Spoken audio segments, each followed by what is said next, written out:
midst of discussing is probably the most important topic, because this is what the course is all about. Okay, if you remember, okay, in the last topic, we talked about how to look at the relationship between media and society. Okay, there is the dominant paradigm. So what is this dominant paradigm? It's the most popular way to look at the media. Okay, it is the functional approach. Okay, where we look at the media according to its function. Okay, so if the media's function is to entertain, so there's no problem. Okay, there's no limit to what the media can do to entertain us, because that is what we want, right? When you watch TV, you want to get entertained. So whether you do anything negative or positive, okay, whether you are influenced badly from that content, it is not the media's fault, right? Isn't it? Okay, pornography, for example, the media offers it as a form of entertainment.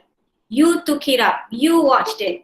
So do you blame the media, or do you blame the people, or do you blame yourself? Okay, so this is one way to look at the media. That means the media serves its function. Okay, and in our discipline, okay, we always take the functional approach. Okay, when we do public relations, okay, when we do media campaign, later on you're going to work in advertising agency, for example. Okay, it is your job, okay, to make the best advertisements, the most entertaining advertisement. You want advertisement that will make people buy, isn't it, right? So that is functional. And in this department, we teach you to do that also, right? We teach you how to do the best advertisement, how to attract audiences. Okay, but there is also another way to look at the relationship between media and society, and this is what this particular course is about. Okay, so this course will take the alternative paradigm, which is the critical approach. So that's why most of the time our discussion will sound quite negative. Okay, it's not negative because we are biased. It is negative because it is offering you another way to look at how media influences society. Can you follow? All right. So this critical paradigm says, hey, okay, media has to be responsible also. You cannot say it's just entertainment. All right? Because through entertainment or through the information that the media brings to us, there are bigger implications. Okay? It's not just positive or negative. It is bigger implications in terms that, as we have discussed, media can bring in ideology, okay? Can bring in different way of thinking, different beliefs, and the media can maintain status quo. Okay? So what are all of this? Okay, so here is what we have been discussing. All right, so let me share. You can look at your own slides, okay? So I think the other day we stopped somewhere here. All right, if you remember, we were talking about mass society. Okay, but the significant part is that when we talk about the effect of media on society, what is the most important term? Who can remember? How powerful is media? Media is so powerful because it can influence what? What does it bring? What is that word we always mention?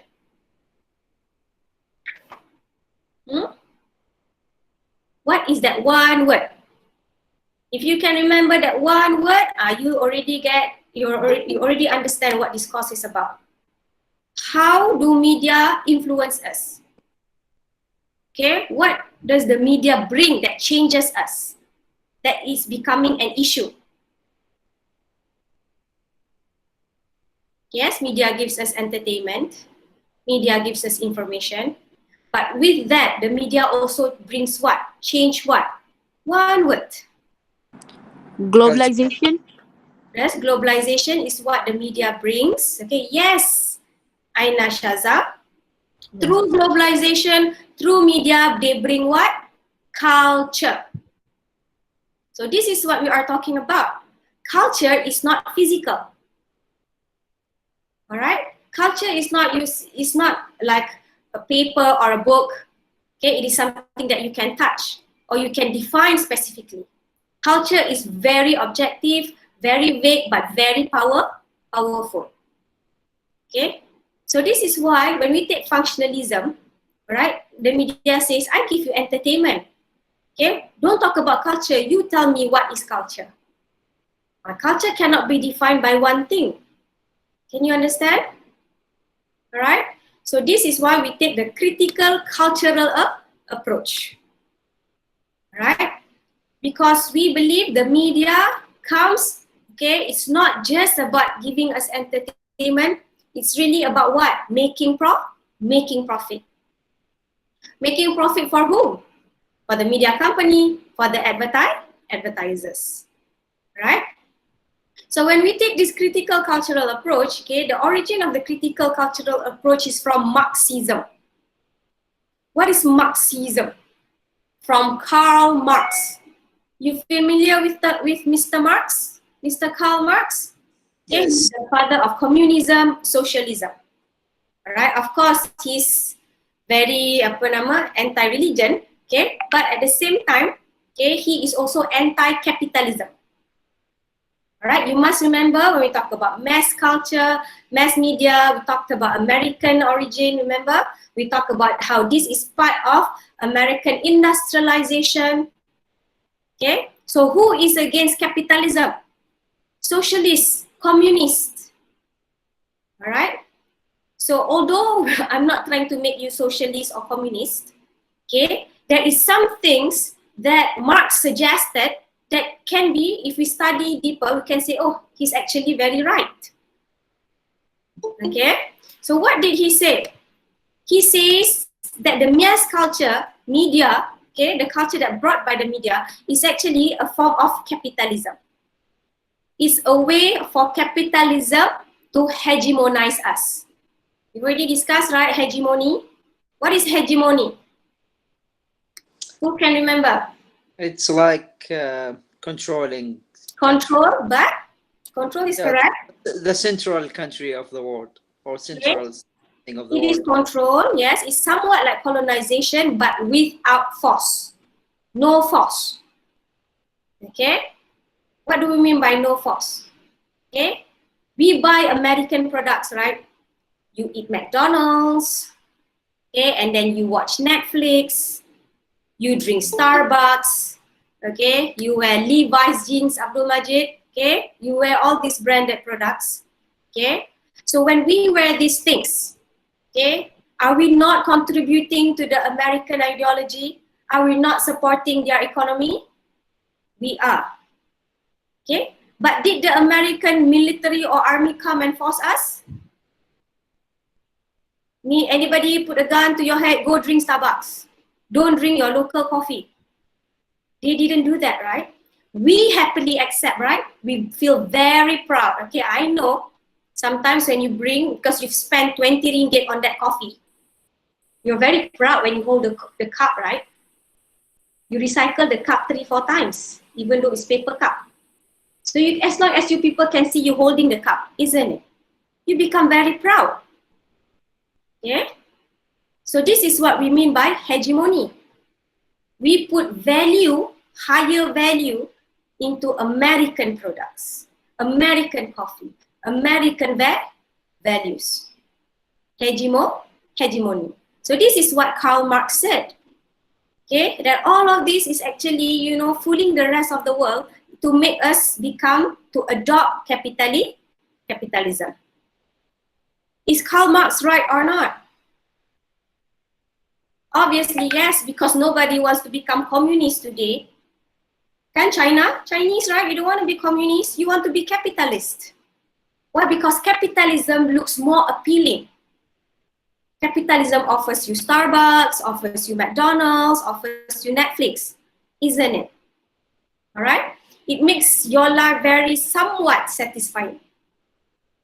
But according to Karl Marx, all of this produces false consciousness. Yeah, hold on. Have we discussed this before or not? In the previous class? What I'm doing asking you, you have short-term memory. What is it? Have you discussed this piece of slide before in the previous class? Because it's been 2 weeks. Okay, we just pretend we haven't. even if we had. All right, I'm okay, I'm old, okay, I forget. You guys are still young. I don't think Okay, we entered in it This slide deeply, not just cut yet. a little bit. pardon, some of it. Yeah, So it means that I have taught it before, but you only remember half of it. maybe. Is it? Okay, it's all right. All right. So here it goes back to producing false consciousness. Mass culture. Okay, I hope you remember what mass culture is. Mass culture is a culture that is brought by the media, brought by capitalism. It is a culture that always relates to profit making. Okay, it is a culture that is not original. That means it's not our natural traditional culture. It was created. A culture that is created to make money.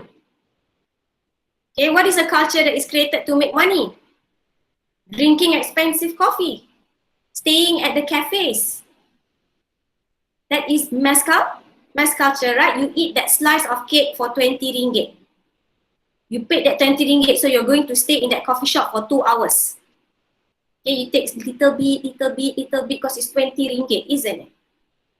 Okay, so that is mass culture, right?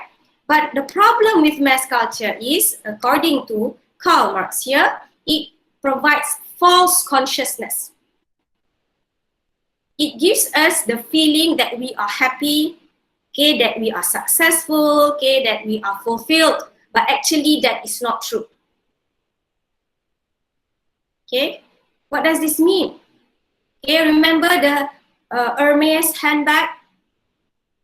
Okay, the crocodile skin handbag, the 200,000 US dollars handbag. Why would anyone want to spend on it? Because when they buy it, they feel as if they are rich, that they are successful. Can you understand? That they have a certain standard status. But isn't that, if you think about it, quite silly that you define your status based on a handbag? Can you follow what I'm trying to say? So this is what we mean by false consciousness. That capitalism, okay, through mass culture, through mass media, gives us the feeling that as if we are rich, but actually we are very poor.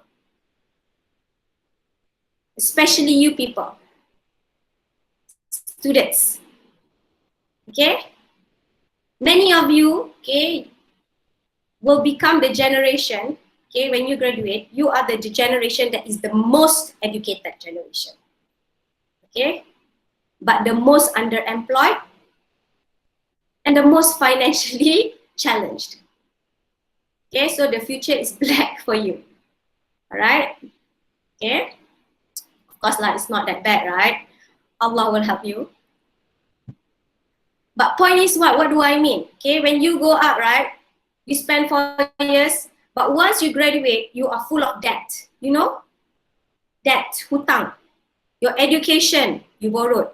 And after you graduate, you want to buy a car. You got no money. What do you do? Okay, unless you come from a very affluent family. Most of you have to work really hard, right? Okay, but you want to buy a car. How much is the cheapest car in Malaysia? 30,000 ringgit for a small car. But how much do you make a month if you start to work? 2,000, 3,000 ringgit. Can you afford to buy a car? Cannot. Okay, but you cannot walk to the office. You need a car. So what do?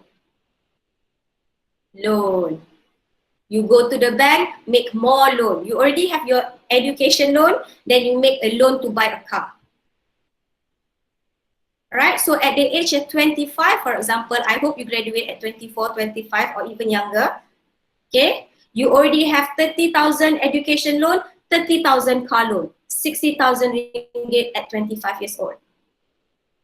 When will you finish paying your debt to the bank? You don't even think about that, right? Yeah, all you think about, oh, I have a car. I'm a graduate. That's all you think about, isn't it? All right? And then what if you want to get married? No money, no wife, No money, no wife. No money, no house. No money, no nothing. Okay, to buy a house, a small house already 100,000 ringgit. Okay, so why is it called false consciousness? Then you go to the bank and you make a loan.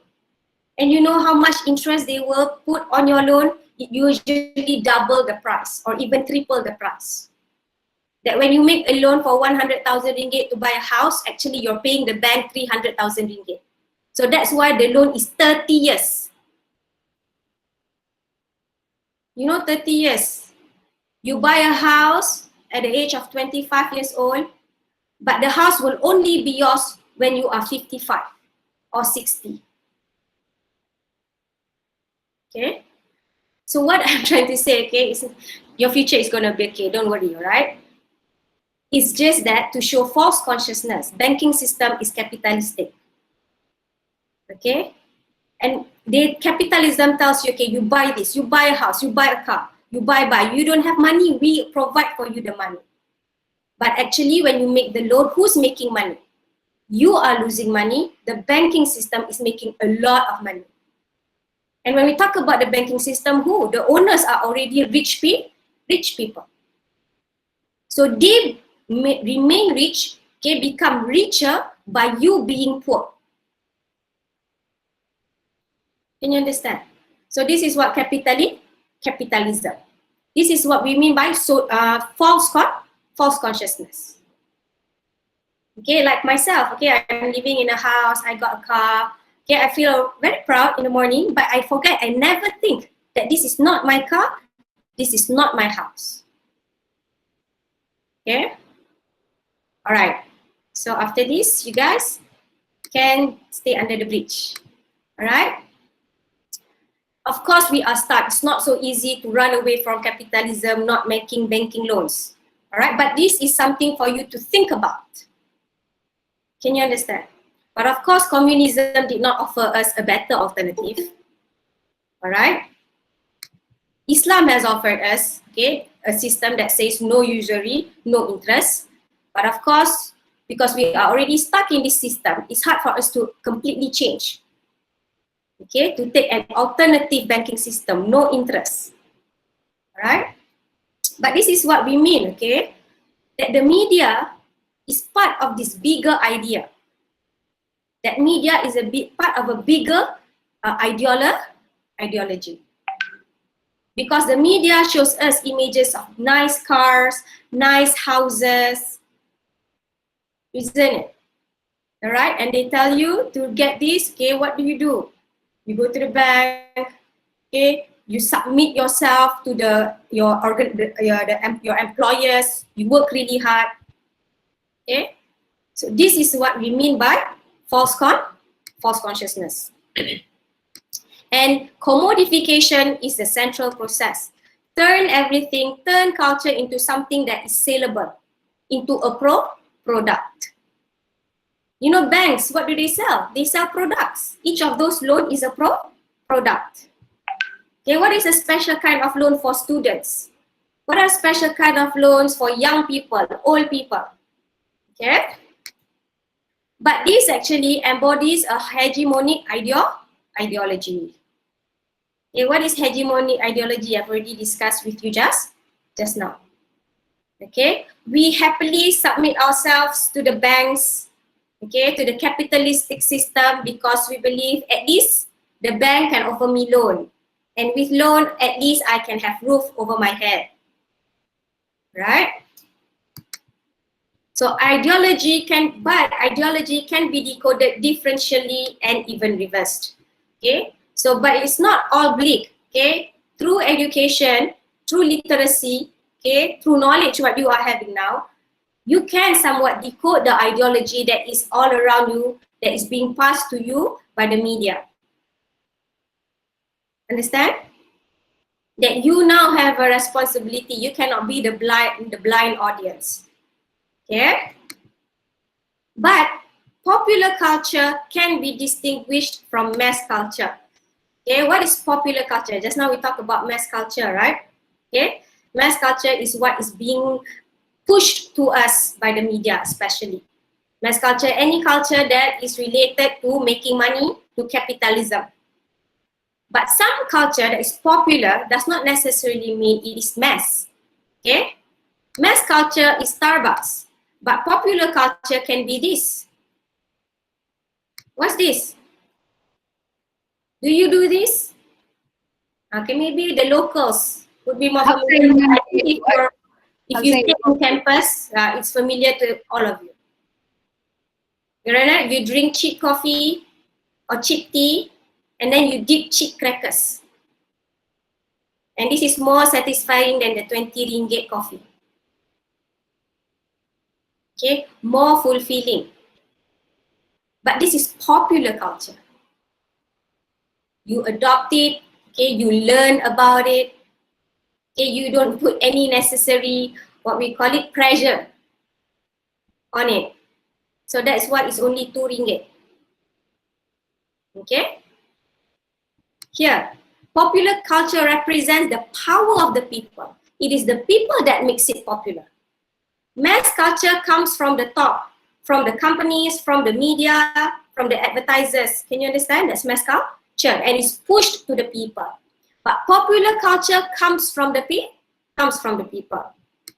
Okay? So popularity is a quality in itself. There's a quality here, and it has universal appeal. Okay, it's just that when people eat it, this biscuit, it's just satisfying. Alright? And popular culture can be important to many subgroup identities. Okay? This is opposite mass culture, remember? Okay, mass culture makes everything the same for everyone. Starbucks, latte. Everybody drinks latte and we feel so cool. Okay? But coffee can be popular culture. Okay, you take coffee differently in the Middle East. Okay, coffee in China is differently. Okay, coffee in Malaysia is different. You know, coffee in Malaysia is called Bontot Kuali. Have you heard of those coffee? Okay, you've never, okay, heard of the, never watched local film? They scrape off the bottom of the wok and make coffee. Okay, never mind, that's a different thing. But point is what? Okay, this is part of subculture identity. Alright, that you appreciate it more. So popular culture is not necessarily commodified or commercial culture. But popular culture always, most of the time, will end up becoming mass culture. Why? Because there will always someone who wants to make money and make profit. Okay, and they see, suddenly coffee and cheap crackers is very popular. Most people will like it. Okay, we will put it into a nice box.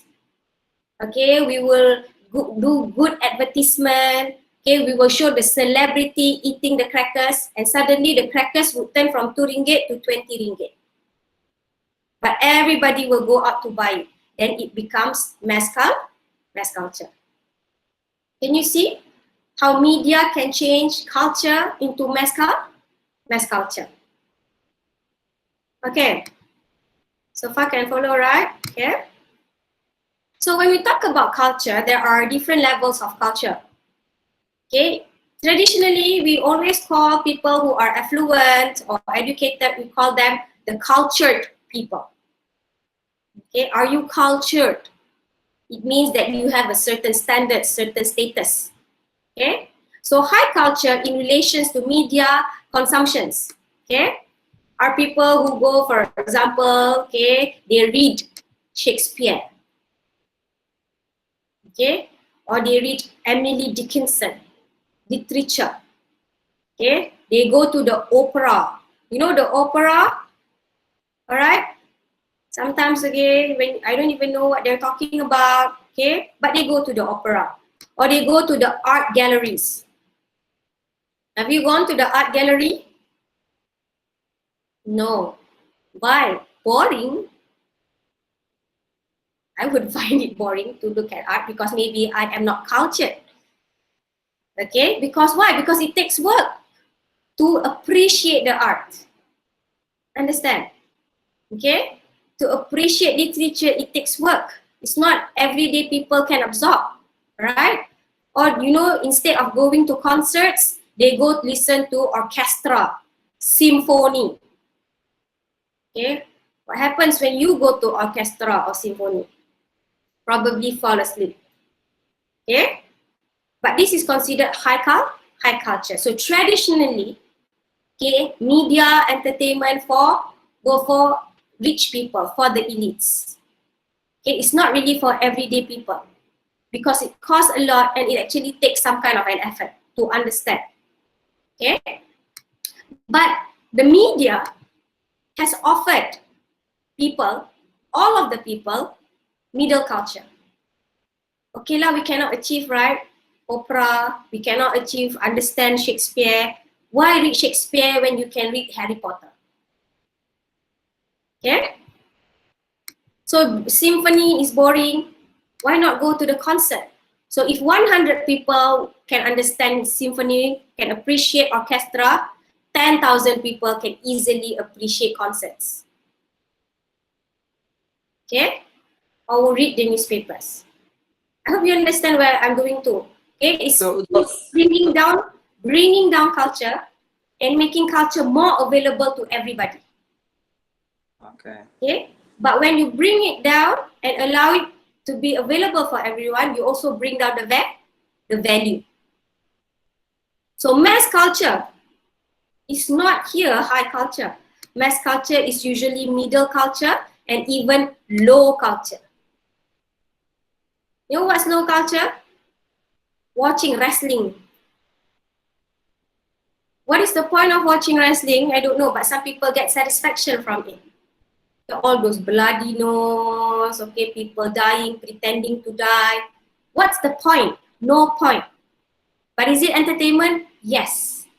Okay, who can appreciate it? Little children also can appreciate. Oh, they're kicking one another. They don't have to think about it. Can you understand? All right? Or when you watch reality programs, it's very light. It's got no meaning. Okay, it doesn't stress you out. Okay, so more people can accept. And it's easier for the media companies to produce reality programs than full quality TV programs. Okay, cheaper for them to produce it, but they get more profit. Okay, and also pornography. Until today, pornography is the most profitable, okay, media business. Okay, most profitable media business, not Netflix, not whatsoever, is pornography. Okay, so who's doing it? Okay, who's what we call it, consuming it? Everyone, because it doesn't need you to think. Okay, it's just entertainment. So here is the problem, not really a problem, it's just for you to consider that mass culture usually comes, okay, from middle and low culture. Yeah. Why? Because low culture easy to attract big number of people. Okay, and it's cheap to produce. Okay. So what this does also then, it creates a hierarchy of audiences, a hierarchy of society. Okay. So it maintains a status quo. What do we mean by status quo? There will be a group of people up there, but most people will be at the bottom. Okay. So who are those up there? Those rich people that produce this cheap content, but they don't consume this content. Okay. But what happens to those who consume those cheap content? Then they become, okay, the masses at the bottom. So the highbrow, okay, the culture, high culture, they will be looking at this abstract Picasso. The everyday, okay, slightly educated will probably look just like your family painting. But what would the low bro be looking at? What is he looking at? Sexy posters. Sexy actresses. Now you tell me which one of these three is easily accessible in the media? On the internet, on Netflix, on radio? Images of which one? Anywhere you turn, you can see that one. Which one? The low brown. The low, bro. Okay? So hopefully we are not the low bros. Because it's so easy to be this one. Because this is what is being offered. Mass culture offers this in big bulk amount. Then people will become easily attracted to this. Okay, and when you are already consumed with this, you don't even want to go up the ladder. Okay, what do we mean not go up the ladder? You don't even intend to become more, for example, be critical of the content that you see. Okay, to choose content that is more serious. Can you understand? Okay, So, why do you want to watch a historical movie when you can watch the Kardashians?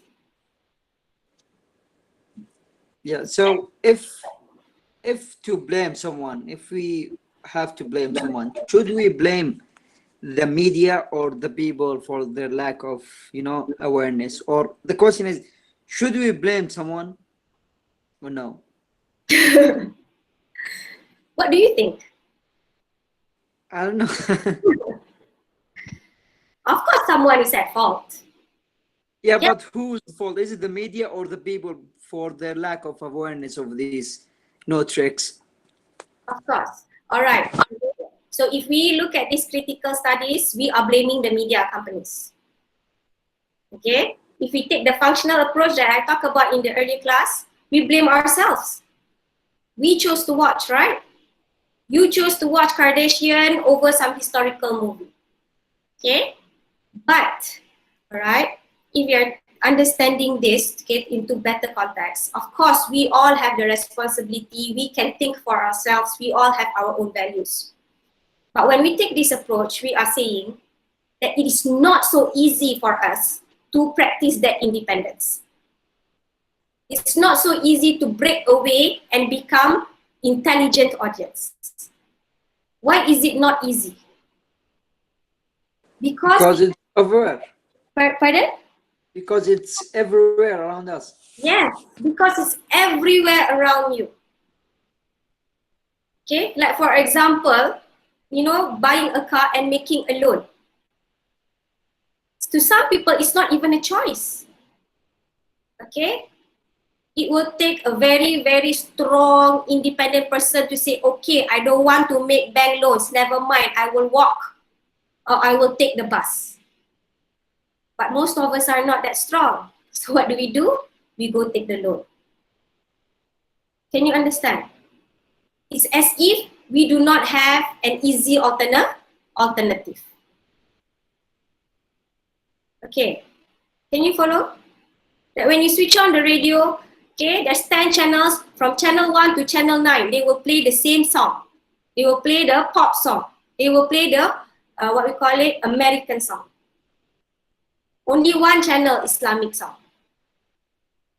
You have a choice, that one channel. But there's the other 9 channels telling you, listen to Ariana Grande. Okay, so you are probably not that strong, so neither am I, not that strong also. Can you understand? So if you ask who to blame, everybody should be blamed. We need to blame ourselves also. But at the same time, okay, like we said just now, yes, okay, you say a Jewish, okay, conspiracy theory that all of this is the Jewish agenda. There is truth to that. Because all of these media companies are owned by the Jews. But of course, I cannot talk about political conspiracy. But there is truth.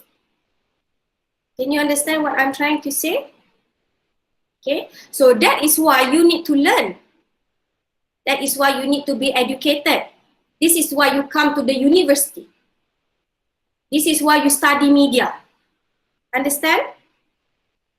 All right? Because usually today they will tell you, oh, you want to work in the media industry, you no longer need to come to the university. Because anybody can produce media content. Your younger brother and sister can come out and produce videos. But what sets you apart should be what? Literacy. Your knowledge and your understanding. Okay? So at the moment now you have learned, right? Then you cannot really blame the American companies that much because you already know. Now, to drink or not to drink Starbucks? That is the question. Okay?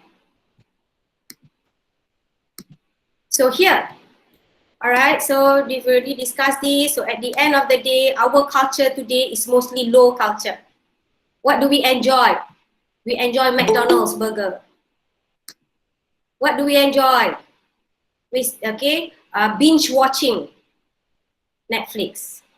That's what we enjoy. Okay? And the thing is, the things that we enjoy are making us, when we are low cultured, it's always making us maintain our status. We'll always be at the bottom of the hierarchy. Can you understand what I'm saying? So while some intelligent Jewish American person is solving mathematical questions, okay, or solving some world problem, we are already very satisfied that we have a car. But aren't they all consumers? Why there are, you know, I know there are levels, high, low, middle, but the main idea is they are consumers, right? Why they are not the same? Is it the thing that they consume, or there's something else?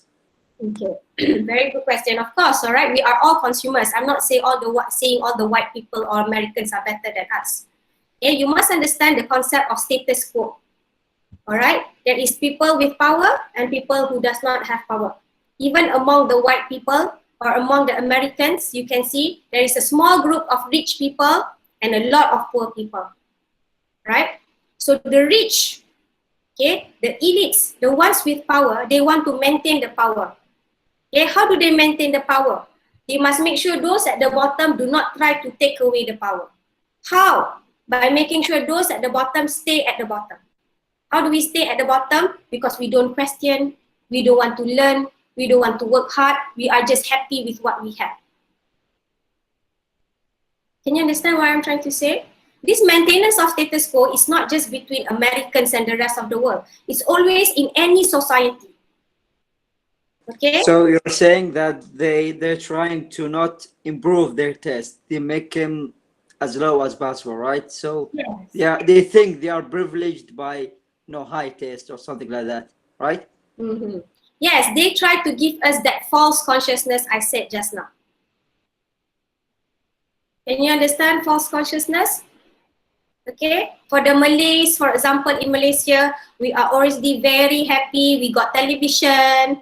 Okay, we are so happy that in Malaysia, probably we don't dare to question what the Americans are doing to the Palestinians, for example. Because we are happy already. Okay, we are sad about the Palestinians, but we don't do anything for them. Why? Because we're so, satisfied what we already have. Can you understand what I'm trying to imply here? Okay, so this is what is going on with the rest of the world. As we can see in the Arab countries, okay, especially Saudi and United Arab Emirates, right? They have created diplomatic relationship with Israel. They have acknowledged, okay, what we call it, some of the lands in Israel. How come this is possible?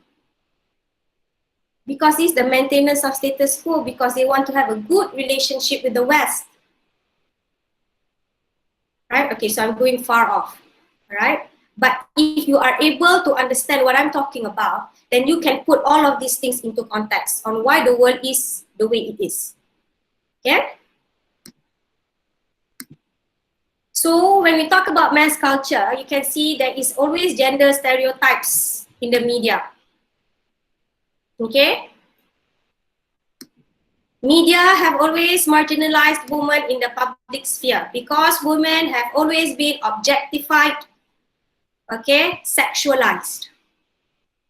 Whether you like it or not, the media sexualizes women, but it confuses us. It confuses the woman. Okay? Why did they confuse the woman? Because they tell the woman to be liberated, you must look like this, wear like this. Okay? Wear like what? Wear like them lah. Wear sexily, then you are liberated. But when you are sexy, you are objectified. Isn't it? Right? So the American actresses are always saying that they are liberal, okay, they are free, but they are always asked to do sex scenes or to offer you, you know, covers, sexy covers. And to them, that is liberation. So there is a very, what we call it, thin line between liberation and exploitation of women. Right? And then media always have this specific stereotype between feminine and masculine. All right, so this is actually argument by the feminists. You know feminism? Because they argue that media maintains, just now we talk about status quo, but the patriarchal status quo. The media always privilege men over women. Okay?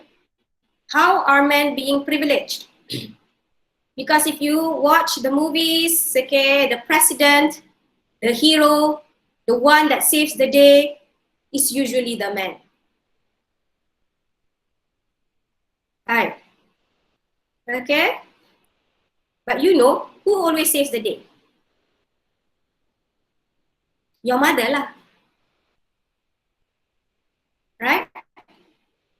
Okay, so point is, all right. So this could be quite, call it sensitive if we take the Islamic point of view, because we already have in Islam, okay, a very well-defined role for men and women. We are not the same, okay? So here, when they talk about this context, is the context of the American and Western media. And also the Western interpretation of gender roles and gender rights. Okay? So here, okay, actually the point is just to tell us that women especially, okay, are not being well represented in the media, in the sense that if you can see, most films, most celebrities are women. I think there are more actresses than actors. There are more female singers than male singers. There are more supermodels. So what it's telling us is that women are always just the images. But when you look at behind the scene, the producers, the directors, the script writers, most of them are men. Okay, so that is why then the content that is being shared, the movie that portrays, okay, they portray the male understanding or interpretation of the female roles. Okay, so far understand or not? So that is why female superheroes must wear tight, something tight. Okay. So far, can you follow? All right. So gender and the mass media. But actually this issue of gender and the mass media is quite old, because today there is so much development and so much recognition of female roles in the media and inclusivity. As you can see, they have more females becoming presidents, okay, females becoming the, what we call it, the evil, what we call it, anti-hero. So females are not always the victims, okay? So how has it that women is getting more recognition? Because of the feminist movement, right? So there is a strong feminist movement in the Western world, okay? So they have demanded better conditions for women in the media industry, as well as representation of women, okay, in general. So this is something that other subcultures, other groups can learn from the feminists. For example, the Muslim groups. That we too must be very loud, must be heard.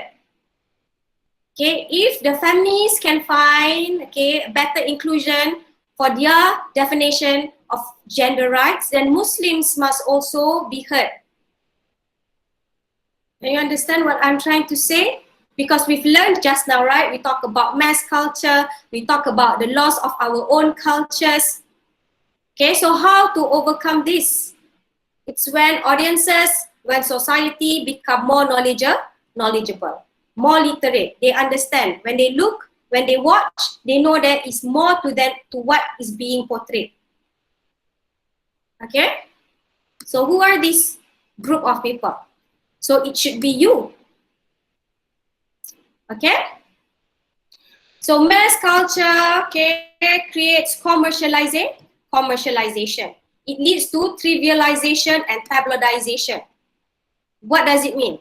That the media today always focus on trivial issues, things that are not important. Okay? Or they focus on tabloidization. Okay? What are tabloidization? Makes from hard news to soft news. To sell the newspapers. Okay? If a celebrity gets married, it becomes front page. Okay? So is it an important news? No. But do you want to know? Yes. If it's front page, you buy. If it's a political news, boring lah, another political news. So that's why then the media becomes trivial and tabloid based. When they cover about politicians today, they don't talk about what the politicians stand or what the politicians are doing. They cover about the personal life of the politicians. Okay, so what is the result? The result is then we don't become objectives individuals or public. Okay, trivial, anything that is trivial becomes important. So that is why we're always fighting.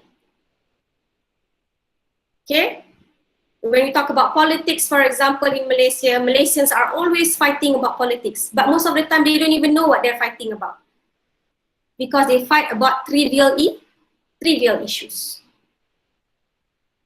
Yeah, and with mass culture, okay, media content is always market driven. Whatever the media produce and offers you, it has to be market driven. What can sell? What do the market want? It's not what the audiences need, but what the audiences want. What do children need? Children need. They need education, right? They need guidance, okay, cultural information. But what does the media offer them? Toys. Okay, offer them toys, offer them games. Can you follow the difference? The content must be market driven. Okay, and this will exploit the weaker consumers. Who are the weaker consumers? Those who do not know. Who takes media content at face value? Who are the weaker consumer? Most of the time? Uneducated.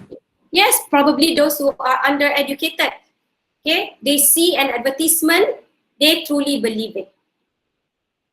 Okay, that's why today all the celebrities are selling products. They're selling lipsticks, they're selling healthcare products. Unfortunately, are they experts in health? No, but do people buy? Yes. Exploitation of weaker consumers. And when we talk about weaker consumers, it's not just in terms of product, but also in terms of ideas and beliefs. Okay? Today we have a strong movement of anti-vaccination. You know, people who do not want to be vaccinated. And they don't want their children to be vaccinated. Okay? So where does this group come from? Okay, because they listen to this, what we call it, online sharing of people who are not even experts. Do you know that now we are living in a modern world, right?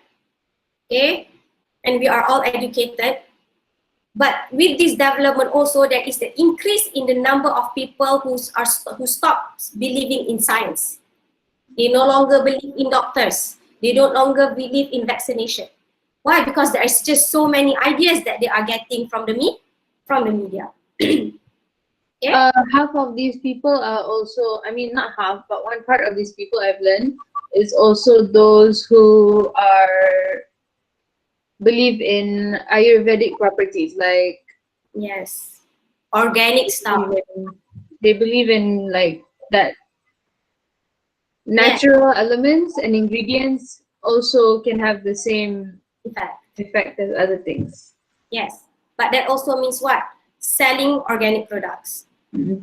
Yes. Selling Ayurvedic products. It's always about selling something. So from buying medicine or paying for vaccinations, you're paying for organic products. Okay? So this promotes consumerist attitudes to culture and life. We already discussed this just now. Okay? It commodifies culture and relations with the audience. Okay? And it reduces cultural integrity of media content. Low culture, remember? Okay? So it reduces our integrity. As audiences, okay, sometimes we are quite embarrassing based on the media content that we choose. That we become entertained by watching what? By watching people eat cockroach. Okay, you know those reality programs, right?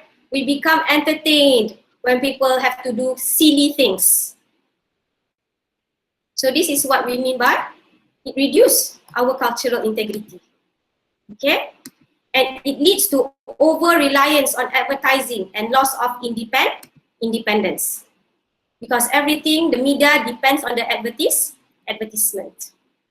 Okay? I'm interested to talk about this reduced cultural integrity because I watch my children watch YouTube and what are the kind of entertainment they like. They like watching people, you know, eat as much as they can. Yeah? You know those videos, right? Okay, the YouTubers challenge themselves to eat as much as you can. Okay, so my children get really excited over that. Okay, or doing things like instead of eating the boba, you, I don't know, swallow it through your nose. It's all these silly things, you know, but it becomes entertainment. All right?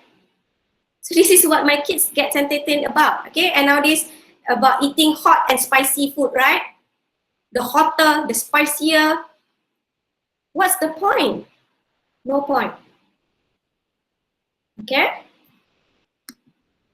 So that's my children. You imagine what your children will be watching. Okay?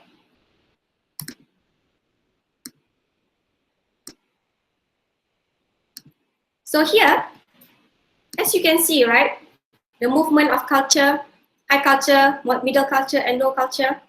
But today, we are living in what some people call as postmodern culture. Okay? Because of globalization, because of mass culture, okay, philosophers are saying this is no longer a modern era. We are now living in a postmodern era. What does this mean? This is not re-modern, it's actually pre-modern, before modern, okay? Pre-modern, modern, postmodern, okay? Pre-modern, okay? Before humans, okay, when they were in pre-modern era, they did not have the independence, okay, the ability to decide for themselves. It is always someone deciding for them. Maybe their parents, okay, the government, the elites, okay? Like in a pre-modern Western culture or in their dark ages, remember? Okay, in the olden days, maybe your great-great-grandparents, okay, most of our, what we call it, ancestors lived in a feudalistic society. You know what's feudalistic? They have very hierarchy, okay, very thin hierarchy. So if your ancestor is a, what we call it, gardener, is probably, most probably his son and his grandson will remain a gardener. They cannot break away from their, what we call it, status, because it's very strict, right? But when men move into modernity, especially in the US, because we've discussed about the industrialization age, they became modern. Okay, they break away.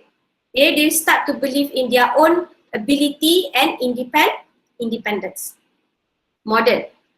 Okay, but modernity comes with a specific requirements. For example, modern man would know, okay, anyone can become rich, but how to become rich? You must work as a specific dentist, for example, specific person. Doctors, engineers, architect, okay, you can become rich. Okay, but if you work, for example, as an everyday policeman or just a journalist, maybe you will not become rich. So there is certain rules. Can you follow that everybody understands? Okay, everybody understand in this modern world. Okay, initially everybody needs to go to the university. Why everybody needs to go to the university? Because with that certificate, you can get a better job. That's the modern idea. But today, we always hear, right? Most people say no need to go to university anymore. No need to go university, right? Even when you're at the university, you don't come to class. Google help you do everything. Okay? So we have come to a postmodern era where people think that they are so independent, they don't even need to follow any rules. Remember, modern, but we are beyond modern, postmodern. Okay? In the pre-modern times, a woman, for example, they all know, okay, by 14, I need to get married. My parents will marry me off. I don't know who I will marry. Okay, but that's fate. Because in that time, at that time, that was what, there's no choice. But as we develop, most of us are modern women, we get a choice, right? I choose to work. But to work, I need to go to the university. Okay? What is the definition of a successful woman? Or she is successful at work and at home. Okay? She will get married, but she can marry who she wants. That is modern women, isn't it? Right? Okay? Can you see the difference between pre-modern? But what about the postmodern woman? Xiang Rui, are you a postmodern woman? What will postmodern woman tell you? Who needs to get married? Understand? Because there are no rules. There is no rules that define me as a successful and a happy woman. I can be happy, unemployed, and not married. Postmodernism. Isn't this what you are getting now, right? Do whatever you want, be whoever you want. Don't let anyone tell you what you cannot do, cannot be. This is the idea of postmodernism. Okay, so what has this got to do with what we are studying? Because the culture that the mass culture brings to us, like I told you just now, right? Mass culture are produced, they are not systematic, so they bring us to this, postmodern. Can you follow? All right?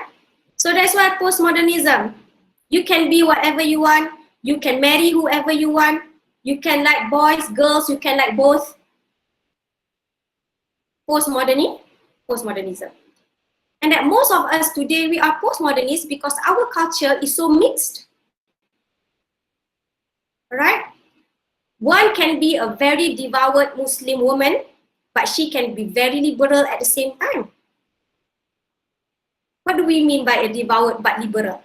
Okay, I pray 5 times a day, I cover everything, but I don't want to get married. Why should I get married? Most women today are very independent. They make more money than men. Why would they want to submit themselves? So this is the issue here, postmodernism. All right? Because with mass culture, subculture, we are slowly moving away from strong traditional values. And we're starting to adopt all these different values, and different people will have created their own values. So that's why you have, for example, in relation to Muslims, you have the gay imam, or you have the female imam, because it's really up to people's own interpretations. So postmodernism is not all negative, but it's very dangerous. Okay? And when we talk about this development in culture, okay, into postmodernism, you must understand this is an umbrella philosophy paradigm. Okay, it's a big way to look at life. It's not just in terms of religion, it's in terms of every aspect of our lives. Okay, we're becoming more detached from rules. We like to decide. If I ask your mother or my generation, what do you want to be? Everybody wants to be a doctor. What do you want to be? Boys wants to be policemen. Okay? But if you ask your brother and sister today, little brother, little sister, what do they want to be? Imposter. That's what my son wants to be, imposter. Okay? What do you want to be? Influencer. YouTuber. This is postmodernism. Because why? The richest YouTuber in the world is only 10 or 12 years old. And then the parents would start to think, why send my children to school or university, start, training him to become a YouTuber. So he'll be a millionaire by his 12. Postmodernism. Okay? Why work when I can produce YouTube videos of me just eating or breathing?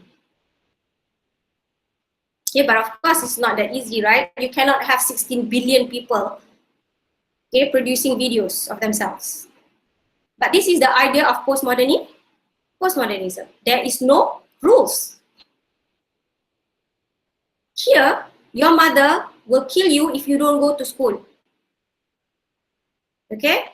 If you don't go to university. Why? Because she believes you don't go to university, you don't graduate, you don't get good jobs. But your generation probably, Allah, never mind lah, no need university, kan? Just train my kids to become YouTubers. She become rich, I become rich. Okay? The idea here has changed. Okay? Or you can see this in the food that we eat, for example, okay? Pre-modern, what do they eat? They eat banana. They don't know what else to do with the banana. They just cook the banana. Modern thinking, oh, we can make profit from this banana. Okay? We can fry the banana. Okay? We can make banana pie, everything bananas. Okay? Postmodern, the people becomes banana. Okay? So postmodernism, okay? We talk about goreng pisang here. Now what do you have? Have you heard of goreng pisang cheese? And now it's goreng pisang cheese unicorn. What is that? Chinese students, okay? Now it used to be traditional food in Malaysia, we fry the banana. But because we're so intelligent, so modern, we put cheese on the banana. And now, instead of cheese, we put sprinkles and colors, and then it becomes unicorn. No rules. Okay? Or nasi lemak burger. Nasi lemak ice cream. Nasi lemak ice cream, sambal belacan ice cream.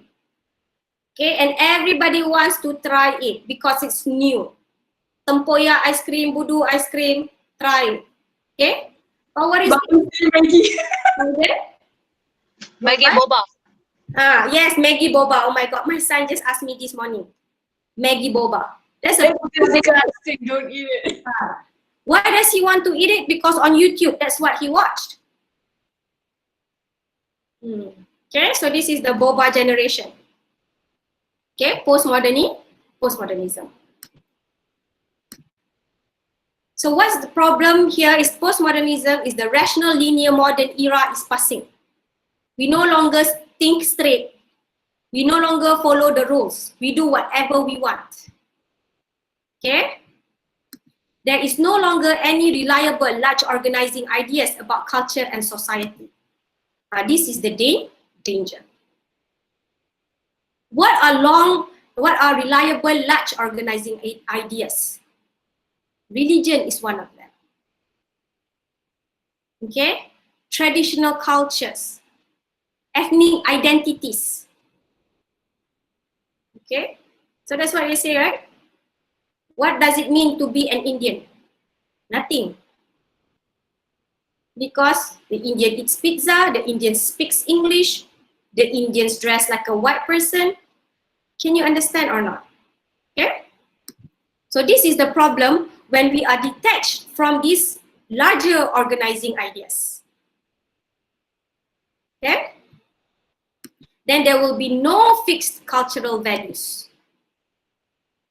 Okay? You can see many young children today, okay, in Malaysia, especially from my own observation, okay, the Malays, their children no longer speaks in Malay. Many parents are very proud when their children cannot speak Malay. But the parents cannot speak English pun. But the children learn from YouTube. Yeah, I'm sure it's the same thing in China also. If your children can speak English very well, you become very proud. Right? I think in other parts of the world also. So we start to lose our own, what we call it, appreciation of our own culture. And that can be very dangerous. Why is it dangerous?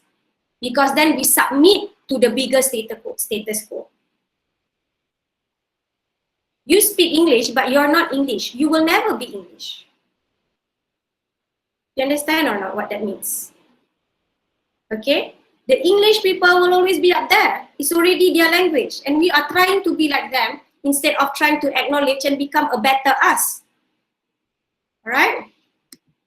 And then our experience and reality are illusory and ephemeral. Okay? It's just like whatever you feel at the moment. At the moment, I am Korean. Okay? In a couple of years, a new trend comes in and you change. Okay? So new qualities in culture are novelty itself, okay? In pastiche, humor, and shock. That means this goes back to that there is no strong fundamental framework.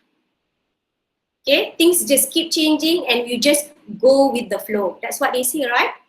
Go with the flow.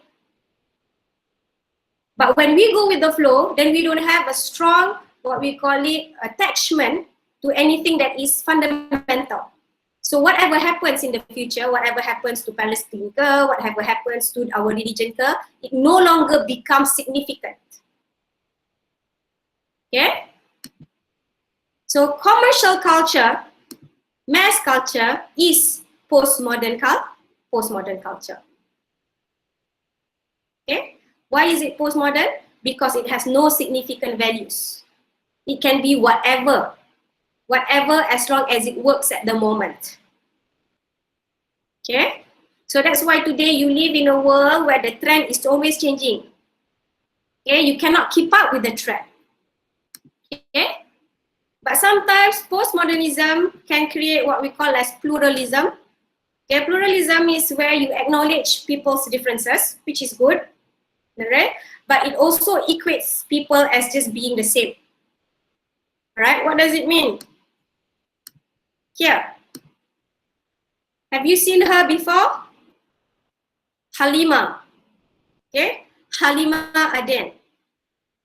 Alright, I hope after this, more Malay girls, parents will name their children Halima. Okay, nowadays Malay parents name their children Elsa. Okay? So here, Halima is considered the first Muslim supermodel. Okay? Very pretty, right? Abdul Majid, you okay? Alright? But if you can come physically to the campus later on, you will see we have so many pretty sisters that looks like this in campus, right? Okay? So what is the good thing, of course, all right, we talk about inclusivity, okay, that Muslims are also on Vogue magazine. You know what's Vogue magazine, right? Okay, it's the most sophisticated fashion magazine. Okay? So the good thing is that, you know, you got a Muslim face. Okay, and we are being acknowledged. Okay, they no longer just see us as oppressed women. But there is also a danger here, danger of postmodernism and pluralism in the sense that it has become that the Muslim women is just like any other women. Okay, what does that mean? that it means a successful Muslim woman would be in the cover of Vogue.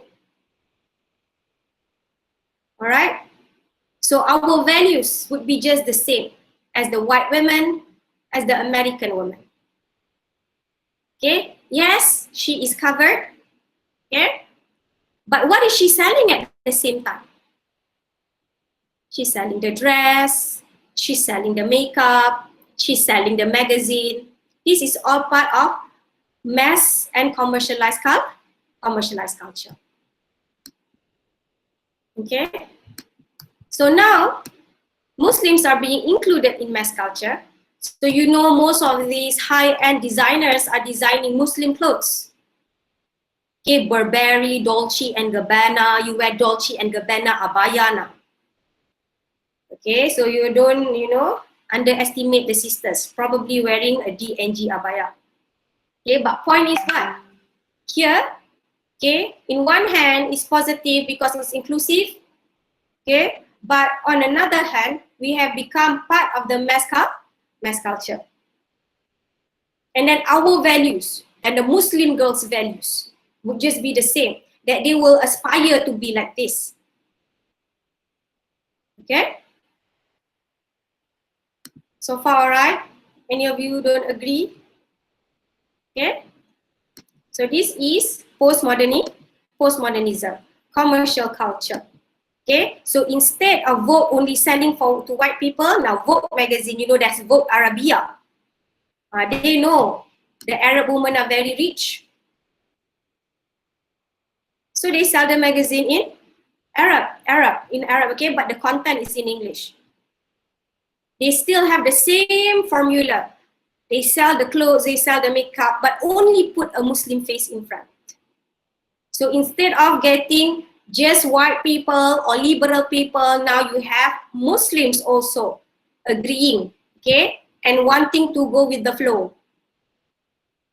So it provides what? A bigger market, a global market for the industry. Okay? When we are all the same, it's so much easier to sell products. Like this one, like what Rihanna is doing. Okay? Rihanna says, okay, you can be Muslim, you can be black, you can be Chinese, you can be brown, you can be white, you can be yellow. Okay? But all of you can be beautiful when you wear Fenty Beauty. You get the point? All right? So if she was only going to portray a white face, traditional advertisement, right? They will show a white supermodel. Okay, but now they acknowledge women come from different ways, different looks, but the same thing, but the underlying idea is what? Buy the makeup. Okay? Recently, there was a controversy with Rihanna, right? During her fashion show. Yes, but she has apologized for it already. She's Yeah. made a public apology, which is not like one of those fake little note app ones. Okay, she actually apologized. Yes. Now that she apologized, so it meant that the Muslims were making noise. If the Muslims did not make noise, okay, nothing would have happened. So this is what we need, okay, that Muslim groups, that Muslims must be sensitive, must not be, usually Muslims today are religiously apologetic. What do we mean by religious apologetic? We are sometimes embarrassed or shy, okay, to display our religious side. Okay, you get what I'm saying? So we shouldn't be religiously apologetic. We shouldn't be afraid, isn't it? Right? So here, so this is the danger with postmodernism and pluralism. What is the danger here? In one hand, of course, it looks we are harmonious. Okay, we are accepting of other religion. But there is a danger to this. What do you think is the danger? They want people, they want they don't want people to have an identity. They want them, you know, I don't know what's the word in English, but like they're all the same, you know. Yes. People, whether Muslim, Christian. It doesn't matter. That's right. Okay. This is what we mean by pluralism and postmodernism. Okay. It's as if it's okay. We live in harmony. Muslims, Hindus, Christianities, we all pray to the same God. You've heard that before, right? I think that helps the mass media to control us, you know, even easier than before. Yes. Okay. But do we pray to the same God? For us to even think about that is very dangerous. Okay, because the fundamental of Islam is Tawheed. We do not pray to the same God. We only pray to one God, and we believe there is only one God. Okay?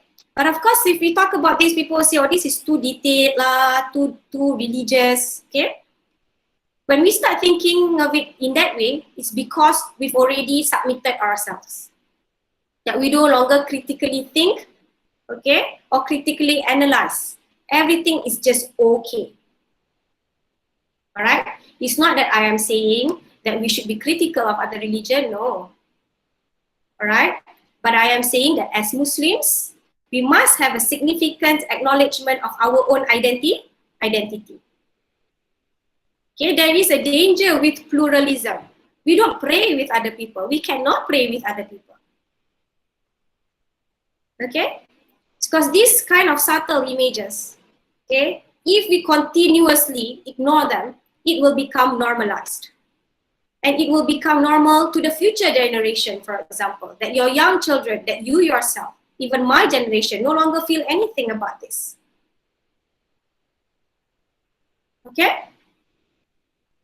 So we talk about this, okay, in relation to Islam because this is media and society focusing on Muslim societies. Because you are here in the International Islamic University. Your courses shouldn't be secular. Okay? We do not want to have knowledge that is secular. What do we mean by knowledge that is secular? Okay, we just take the content only. We don't relate it to our faith. Okay, don't relate it to us becoming better Muslims. Right? So if your education is simply secular, then you will remain somewhat secular because you always differentiate religion from whatever you are doing in your life, which is very dangerous. So later on, when you become media practitioners, you become advertisers, okay, you become marketers, or probably become news editors, okay, it is the hope that you do not become a secular practitioner. You understand what I'm saying, a secular practitioner? That when you become a PR person, okay, you become a media executive, that your decisions are also based on your faith and belief, okay? Not just the theories that you learn. All right? Okay, so enough preaching today. Any questions? Doctor, I would like to ask about regarding the quiz after the midterm break. So, what are the chapters that will be covered, and also, what is the format? I mean, like, is it MCQ or maybe essay-based questions? Of course, all right. So it will be MCQ. Okay, MCQ because I'm too lazy to read. All right.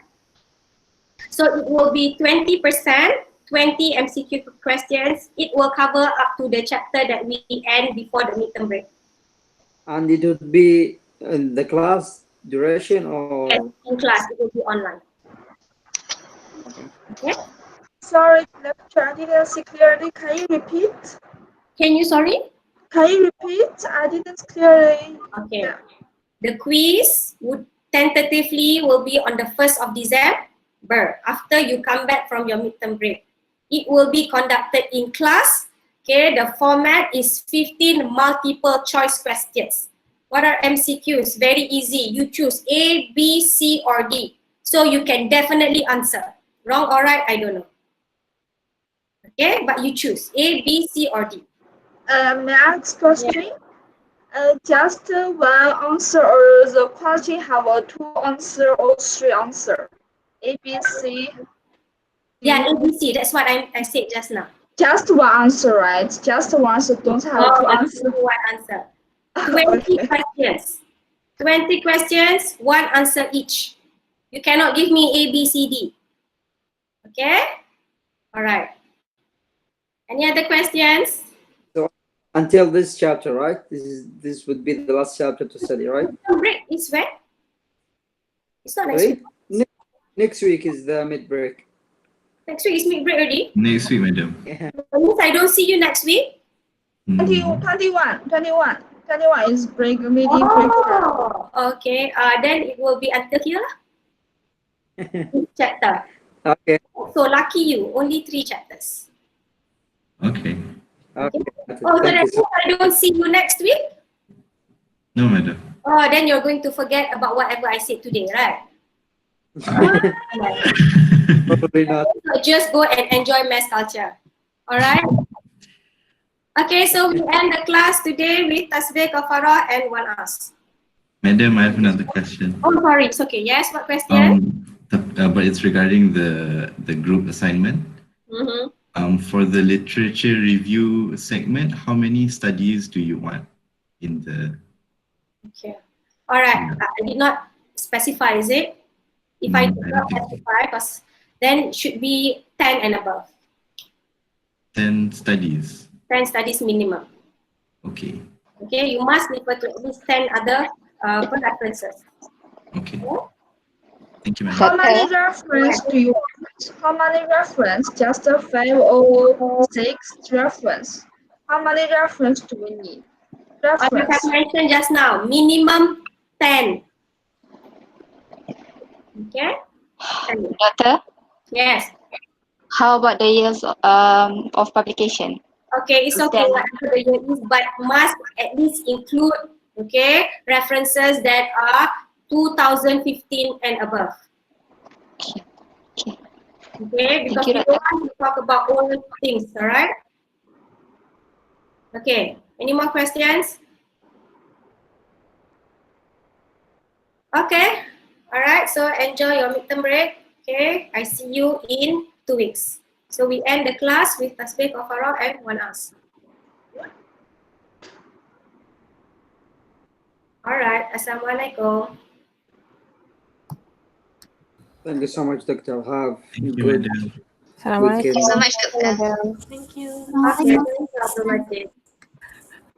Thank you. Okay.